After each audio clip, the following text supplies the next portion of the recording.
ರಾಣಿ ಇವತ್ತಿನ ಸಂಚಿಕೆಯಲ್ಲಿ ಏನಾಗುತ್ತೆ ಅಂತ ನೋಡ್ಕೊಂಡು ಬರೋಣ. ಇಲ್ಲಿ ಬಾಲ ಗೂಗ್ಲಿಗೆ ಹೇಳ್ತಿರ್ತಾನೆ, ರಾಣಿ ಪುಸ್ತಕದಲ್ಲಿ ಅಪ್ಪ ಅನ್ನೋದು ಬೇಡ ಅನ್ಬೋದು ಅಥವಾ ಮನಸ್ಸಿಂದ ಅವಳು ಬೇಡ ಅನ್ಬೋದು, ಆದರೆ ಅಪ್ಪ ಮಕ್ಕಳು ಸಂಬಂಧ ಅನ್ನೋದು ಕೊನೆ ತನಕ ಇದ್ದೇ ಇರುತ್ತೆ. ನನ್ನ ಮಗಳಿಗೆ ಇವತ್ತಲ್ಲ ನಾಳೆ ನಾನು ಏನು ಅಂತ ಅರ್ಥ ಆಗುತ್ತೆ ಅಂತ ಹೇಳ್ತಾ ಇರ್ತಾನೆ. ಇಲ್ಲಿ ಗೂಗ್ಲಿ ಹೇಳ್ತಾನೆ, ಆ ಹೆಂಗಸಿಂದ ನಿನ್ನೆ ಅಷ್ಟೇ ಅವಳು ದೆವ್ವ ಅಂತ ಪಾಪ ರಾಣಿಗೆ ಹೆದರ್ಸಿದ್ದಾಳೆ, ಇನ್ನೇನು ಮಾಡ್ತಾಳೇನ, ರಾಣಿ ಅಲ್ಲಿರೋದು ಸರಿಯಲ್ಲ ಅಂತ ಹೇಳ್ತಿರ್ತಾಳೆ. ಹೌದು, ಸತ್ಯನ ಮನೆಯಿಂದ ಹೇಗಾರು ಮಾಡಿ ರಾಣಿನ ಕರ್ಕೊಂಬರ್ಬೇಕು, ಪಾಪ ಅವಳು ಅಷ್ಟು ಹಿಂಸೆ ಮಾಡಿಕೊಂಡು ಸತ್ಯನ ಮನೇಲಿ ಇರೋದು ಬೇಡ, ನಾನು ಅವಳನ್ನ ಚೆನ್ನಾಗಿ ರಾಣಿ ಥರ ನೋಡ್ಕೊಳ್ತೀನಿ ಅಂತ ಬಾಲ ಹೇಳ್ತಾನೆ. ಒಂದು ಕಡೆ ಸೀನಾ ಅಂಗಡಿ ಪೂಜೆ ಮಾಡೋತ್ತಿಗೆ ವರ್ಧನ್ ಕಡೆಯವರು ರೌಡಿಗಳು ಬಂದುಬಿಡ್ತಾರೆ. ಅಂದರೆ ಸೀನುದು ಅಂಗಡಿ ಅಡ್ರೆಸ್ನ ತಿಳ್ಕೊಂಡು ಬಂದುಬಿಡ್ತಾರೆ. ಬಂದ ತಕ್ಷಣ ಇನ್ನೇನು ಇವರು ಬಟ್ಟೆ ಹೊಲ್ಸೋಕ್ಕೆ ಬಂದಿರ್ಬೋದು ಅಂತ ಅಂದ್ಕೊಂಡು ಸೀನು ಕೇಳ್ತಾನೆ, ಏನು ನಿಮಗೆ ಶರ್ಟ್ ಹೊಲಿಸ್ಬೇಕಿತ್ತಾ ಅಥವಾ ನಿಮ್ಮ ಹೆಂಗಸ್ರಿಗೆ ಏನಾದ್ರು ಬ್ಲೌಸ್ ಹೊಲಿಬೇಕಿತ್ತಾ, ಅಳತೆ ಕೊಡಿ ಅಂತ ಹೇಳ್ತಾರೆ. ಆವಾಗ ರೌಡಿಗಳು ಇಲ್ಲ ಇಲ್ಲ ಅದೆಲ್ಲ ಅಲ್ಲ ಮತ್ತೇನಕ್ಕೆ ಬಂದ್ರಿ ಅಂದಾಗ, ನಮಗೆ ನೀವು ಆಟೋ ಓಡಿಸಿದ್ರಲ್ಲ, ಆ ಆಟೋದಲ್ಲಿರೋ ಮಕ್ಕಳು ನಿಮ್ಮನೆಯವ್ರ ಮಕ್ಕಳ ಅಂತ ಕೇಳ್ತಾರೆ. ಹೌದು ನಮ್ಮನೆ ಮಕ್ಕಳೇ, ನಿಮ್ಮನೆ ಅಡ್ರೆಸ್ ಬೇಕು ಅಂತ ಹೇಳಿರ್ತಾನೆ. ನಮ್ಮನೆ ಅಡ್ರೆಸ್ಸಾ, ಯಾಕೆ ಅಂತ ಸೀನು ಕೇಳ್ತಾನೆ. ಅದು ಅವತ್ತು ನೀವು ಆಟೋದಲ್ಲೇ ಮಕ್ಕಳು ಬಾಟ್ಲಿನ ಬಿಟ್ಟು ಬಂದಿದ್ರಿ, ಹಾಗಾಗಿ ಅದನ್ನು ಕೊಡೋಣ ಅಂತ ಬಂದೆ ಅಂತ ರೌಡಿಗಳು ಸುಳ್ಳು ಹೇಳ್ತಾರೆ. ಸರಿ ಸೀನು ನಮ್ಮನೆ ಮಕ್ಕಳೇ ಅಂತ ಹೇಳಿ ಅವ್ರ ಮನೆ ಅಡ್ರೆಸ್ ಕೊಡ್ತಾನೆ. ಅಂದರೆ ಸತ್ಯನ ಮನೆ ಅಡ್ರೆಸ್ ಕೊಡಲ್ಲ, ಸೀನು ಮನೆ ಅಡ್ರೆಸ್ ಕೊಡ್ತಾರೆ. ಸರಿ ಅಂತ ರೌಡಿಗಳು ಅಲ್ಲಿಂದ ಹೊರಟ್ಬಿಡ್ತಾರೆ. ಸತ್ಯನೂ ಅಂಗಡಿ ಬರ್ತಿರ್ತಾನೆ. ಕೇಳ್ತಾರೆ, ಏನೋ ಇವ್ರು ಬಂದುಬಿಟ್ಟಿದ್ದಾರೆ, ಯಾರು ಇವರು ಅಂದಾಗ, ಏನೋ ಅವತ್ತು ರಾಣಿನ ಫಸ್ಟ್ ಕರ್ಕೊಂಡೆಲ್ಲ ಹೋಗಿದ್ನಲ್ಲ ಆಟೋದಲ್ಲಿ, ಆವಾಗ ರಾಣಿ ಬಾಟ್ಲಿ ಏನೋ ಬಿಟ್ಟಿದ್ದಾಳೆ ಅನಿಸುತ್ತೆ, ಹಾಗಾಗಿ ಅದು ಕೊಡೋಕ್ಕೆ ಅಂತ ಅಡ್ರೆಸ್ ಹುಡ್ಕೊಂಡು ಬಂದಿದ್ರು ಅಂತ ಹೇಳ್ತಾರೆ. ಸತ್ಯನಿಗೆ ಒಂದು ಕಡೆ ಅನುಮಾನ ಬರುತ್ತೆ, ಯಾಕಂದರೆ ರಾಣಿ ಸ್ಕೂಲಿಗೆ ಫಸ್ಟ್ ಟೈಮ್ ಅವಾಗ ಹೋಗಿದ್ದು, ಒಂದು 3-4 ತಿಂಗಳೇ ಆಗಿಬಿಟ್ಟಿರುತ್ತೆ. ಆವಾಗ ಬಾಟ್ಲಿಗೆ ಕಳೆದು ಹೋಗಿದೆ ಅಂತ ಈಗ ಬಂದು ಕೊಡೋಕ್ಕೆ ಬರ್ತಿದ್ದಾರಲ್ಲ, ಅಂದರೆ ಒಂದು ಜಸ್ಟು ಬಾಟ್ಲಿಗೋಸ್ಕರ ಅಡ್ರೆಸ್ ಹುಡುಕ್ತಿದ್ದಾರೆ ಅಂದರೆ ಏನೋ ಡೌಟ್ ಬಂದುಬಿಡುತ್ತೆ ಸತ್ಯನಿಗೆ. ಸೀನನ ಹತ್ರ ಹೇಳಿಬಿಡ್ತಾರೆ, ನನಗೆ ಯಾಕೋ ಅನುಮಾನ ಬರ್ತುಂಟು, ಇಲ್ಲೇನೋ ನಡೀತಿದೆ ಅಂತ ಹೇಳ್ತಾರೆ.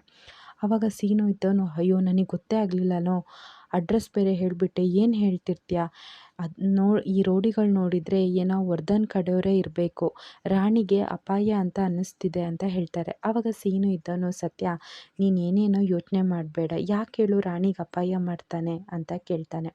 ಸತ್ಯ ಇದ್ದವನು, ಯಾಕೆಂದರೆ ಕಾವೇರಿ ಎಲ್ಲಿ ಜೈಲಿಂದ ಹೊರಗೆ ಬಂದುಬಿಡ್ತಾಳೆ ಅಂತ ಹೆದರಿಕೆಯಲ್ಲಿ ವರ್ಧ ರಾಣಿಗೇನಾದ್ರು ತೊಂದರೆ ಕೊಡ್ಬೋದು, ರಾಣಿ ಅಪಾಯದಿದ್ದಾಳೆ, ನೀನು ಬೇರೆ ಮನೆ ಅಡ್ರೆಸ್ ಹೇಳ್ದಲ್ಲ ಅಂದಾಗ ಸೀನು ಇದ್ದವನು, ಇಲ್ಲ ಕಣೋ, ನಾನು ಕೊಟ್ಟಿದ್ದು ನಮ್ಮನೆ ಅಡ್ರೆಸ್ಸು, ಹಾಗೆ ವರ್ಧನೆ ಕಳಿಸೋದಂತಾಗಿದ್ದರೆ ವರ್ಧನಿಗೆ ನಿಮ್ಮ ಮನೆಯದು ಅಡ್ರೆಸ್ ಗೊತ್ತುಂಟಲ್ಲ ಅಂತ ಹೇಳ್ತಾರೆ. ಆದರೂ ಸತ್ಯನಿಗೆ ಒಂದು ಲೆಕ್ಕ ಒಳ್ಳೇದಾಯಿತು ಬಿಡು, ನೀನು ನಿಮ್ಮನೆ ಅಡ್ರೆಸ್ ಕೊಟ್ಟಿದ್ದು, ಆದ್ರೂ ಅವನಿಗೆ ಟೆನ್ಷನ್ ಆಗ್ತಾ ಇರುತ್ತೆ. ಇನ್ನೊಂದು ಕಡೆ ವರ್ಧ ಅಂತೂ ರೌಡಿಗಳಿಗೆ ಫೋನ್ ಮಾಡಿಕೊಂಡು, ಗೊತ್ತಾಯ್ತನೋ ಆ ಬ್ಯಾಗ್ ಯಾರ್ದು, ಯಾರ ಮನೆ ಬ್ಯಾಗು, ಆ ಸೀನು ಮನೆಗೆ ಹೋಗಿ ಬಂದ್ರಾ ಅಂತ ಕೇಳ್ತಿರ್ತಾನೆ. ಆದರೆ ರೌಡಿಗಳು ಹೇಳ್ತಾರೆ, ಹೋಗಿ ಬಂದ್ವು ಬಾಸು, ಆದರೆ ಅವ್ರ ಮನೇಲಿ ಒಂದು ಅಜ್ಜಿ ಇತ್ತು, ಯಾರೂ ಮಕ್ಕಳಿರಲಿಲ್ಲ ಅಂತ ಹೇಳ್ತಾನೆ. ಆವಾಗ ವರ್ಧನಿಗೆ ಗೊತ್ತಾಗ್ಬಿಡುತ್ತೆ, ಓ ಹಾಗಾದರೆ ಸೀನುಗೆ ಮದುವೆ ಆಗಲಿ ಮಕ್ಕಳಾಗಲಿ ಏನೂ ಆಗಿಲ್ಲ, ಹಾಗಾದರೆ ಇದು ಸತ್ಯಂದೇ ಇರಬೇಕು. ಸತ್ಯನ ಮನೆಯಲ್ಲಿ ಈಗ 3 ಜನ ಮಕ್ಕಳಿದ್ದಾರೆ, ಒಂದು ರಾಣಿ, ಲೋಹಿತ ಮತ್ತು ಚಂದು, ಆ 3 ಜನದೇ ಇರಬೇಕು. ನೀವು ಫಸ್ಟು ಸ್ಕೂಲಿಗೆ ಹೋಗಿ ಅಲ್ಲಿ ಬ್ಯಾಗಲ್ಲಿ ನೋಡಿ, ಅಂದರೆ ಆ ಮಕ್ಕಳು ಬ್ಯಾಗಲ್ಲಿ ಪೆನ್ ಡ್ರೈವ್ನ ನೋಡಿ ಅಂತ ಹೇಳ್ತಾರೆ. ಸರಿ ಬಾಸು ಅಂತ ರೌಡಿಗಳು ಕಟ್ ಮಾಡ್ತಾರೆ. ಅಷ್ಟೊತ್ತಿಗೆ ಇವಳು ಸಾರಿಕಾ ಬರ್ತಾಳೆ, ಏನಾದ್ರು ಸುಳ್ಳಿ ಗೊತ್ತಾಯ್ತಾ, ಪೆನ್ ಡ್ರೈವ್ ಎಲ್ಲಿದೆಯಾ ಗೊತ್ತಾಯ್ತಾ ಅಂತ ಕೇಳ್ತಾಳೆ. ಇಲ್ಲ ಇನ್ನೇನು ಸಿಗೋ ಹಂತದಲ್ಲಿದೆ, ಸತ್ಯನ ಮನೆ ಮಕ್ಕಳದೇ ಅದು ಅಂತ ಎಲ್ಲ ಹೇಳ್ತಿರ್ತಾರೆ. ಈ ಕಡೆ ಇವನು ವರ್ಧನ್ ಮಗ ತುಂಬ ಬೇಜಾರಲ್ಲಿ ಕೂತಿರ್ತಾನೆ. ಆವಾಗ ಯಾಕೋ ಸ್ಕೂಲಿಗೆ ಹೋಗಲ್ವಾ, ಯಾಕೆ ಇನ್ನೂ ಇದೆಯಾ ಅಂದಾಗ, ನಾನು ಸ್ಕೂಲಿಗೆ ಹೋಗಲ್ಲಪ್ಪ, ರಾಣಿನೂ ಸ್ಕೂಲಿಗೆ ಬರ್ತಾನೇ ಇಲ್ಲ, ಎಷ್ಟು ದಿನ ಆಯಿತು, ಹಾಗಾಗಿ ನಾನು ರಾಣಿ ಮನೆಗೆ ಹೋಗಿ ಅವಳು ಯಾಕೆ ಸ್ಕೂಲಿಗೆ ಬರ್ತಿಲ್ಲ ಅಂತ ಕೇಳ್ಕೊಂಬರ್ತೀನಿ ಅಂತ ಹೇಳ್ತಾನೆ. ಮೊದಲೇ ವರ್ಧನಿಗೆ ಸಿಟ್ಟು ಬರ್ತಿರುತ್ತೆ, ಮಗ ಅದನ್ನು ಕೇಳಿ ಇನ್ನೂ ಕೋಪ ಬರ್ತಿರುತ್ತೆ. ಏನು ಮಾತಾಡ್ತಿದ್ಯಾ ನೀನು, ಇಂಥ ಫ್ರೆಂಡ್ಶಿಪ್ನೆಲ್ಲ ಬಿಡು, ಸ್ಕೂಲಿಗೆ ಸರಿಯಾಗಿ ಬರೋರನ್ನ ಫ್ರೆಂಡ್ಶಿಪ್ ಮಾಡು, ಈ ಥರ ಅರ್ಧಂಬರ್ಧ ಬರೋರನ್ನ ಫ್ರೆಂಡ್ಶಿಪ್ ಮಾಡಬೇಡ ಅಂತಾನೆ. ಇಲ್ಲ ಅಪ್ಪ, ರಾಣಿ ತುಂಬ ಒಳ್ಳೆ ಹುಡುಗಿ, ಚೆನ್ನಾಗಿ ಓದ್ತಾಳೆ, ಅವಳು ಒಳ್ಳೆಯವಳು, ಅದೂ ಅಲ್ಲದೆ ಈ ಮಣಿ ಮಾಮನೂ ಕಾಣಿಸ್ತಿಲ್ಲ, ನನ್ನ ಫ್ರೆಂಡ್ ಅಂದರೆ ಬಾಲನೂ ಹೊರಗೆ ಹಾಕಿದ್ದಾರಲ್ಲ ಅವನಿಗೆಲ್ಲ ಗೊತ್ತಿಲ್ಲ, ನನ್ನ ಫ್ರೆಂಡೂ ಕಾಣ್ತಿಲ್ಲ. ಹಾಗಿರುವಾಗ ನಾನಂತೂ ಸ್ಕೂಲಿಗೆ ಹೋಗಲ್ಲ, ನಾನು ರಾಣಿ ಮನೆಗೆ ಹೋಗೇ ಹೋಗ್ತೀನಿ ಅಂತ ಹೇಳ್ತಿರ್ತಾನೆ.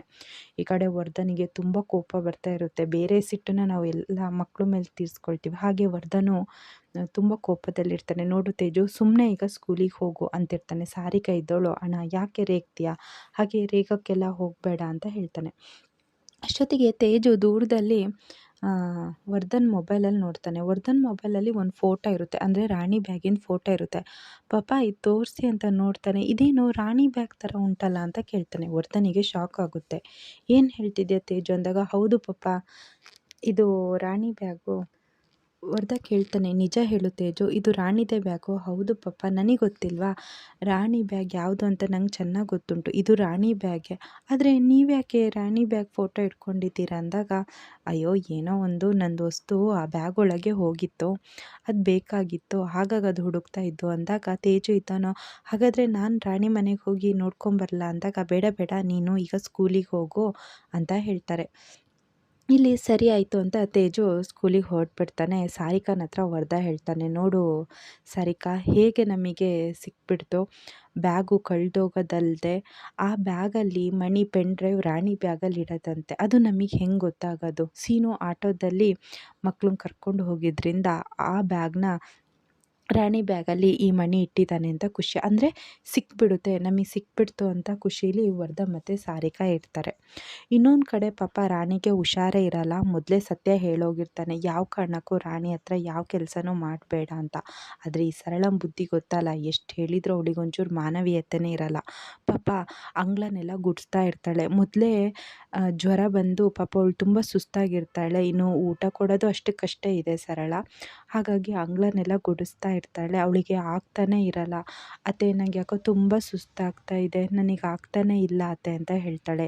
ಏನು ಹೇಳ್ತಾ ಇದ್ದೀಯಾ, ಸುಮ್ಮನೆ ಕ್ಲೀನ್ ಮಾಡು, ನಿನ್ನ ಬಿಟ್ಟು ಚಾಕರಿ ಮಾಡಿಸ್ಕೊಳ್ಳೋಕ್ಕಲ್ಲ ಇರೋದು, ತಿಂತೀಯಲ್ಲ 3 ಹೊತ್ತು, ಅದಕ್ಕಾದ್ರು ಕೆಲಸ ಮಾಡು ಅಂತ ಒಂಥರ ಹೇಳ್ತಾ ಇರ್ತಾಳೆ. ಪಾಪ ಆದ್ರೂ ರಾಣಿ ಆಗ್ತಾ ಇಲ್ಲ ಅತ್ತೆ, ತುಂಬ ಸುಸ್ತಾಗ್ತಿದೆ ಅಂದಾಗ, ಸರಿ ಹಾಗಾದರೆ ನಿಮ್ಮ ಅಪ್ಪನ ಜೊತೆ ನಿಮ್ಮ ಅಪ್ಪನ ಮನೆಗೆ ಹೋಗು ಅಂತ ಹೇಳ್ತಾರೆ. ಇಲ್ಲ ಅತ್ತೆ, ನಾನು ಬೇಕಾದ್ರೆ ಕೆಲಸ ಮಾಡ್ತೀನಿ, ಆದರೆ ಅವ್ರ ಜೊತೆ ಮಾತ್ರ ಹೋಗಲ್ಲ ಅಂತ ಹೇಳ್ತಾಳೆ.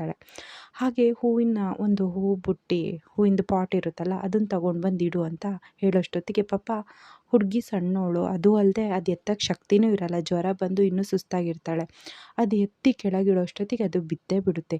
ಏನೇ ಹೂವಿನ ಪಾಟ್ನೇ ಅಂದರೆ ಬೀಳಿಸ್ಬಿಟ್ಟೆ ಅಲ್ಲ ಅಂತ ಇನ್ನೂ ಜೋರು ಮಾಡ್ತಾ ಇರ್ತಾಳೆ. ಇದೆಲ್ಲ ಪಾಪ ಅಷ್ಟೊತ್ತಿಗೆ ಬಾಲ, ಅಂದರೆ ರಾಣಿನ ಕರ್ಕೊಂಡು ಹೋಗಬೇಕು ಅಂತ ಬರ್ತಾನಲ್ಲ, ಅದು ನೋಡಿ ಅವನಿಗೆ ಬೇಜಾರಾಗುತ್ತೆ.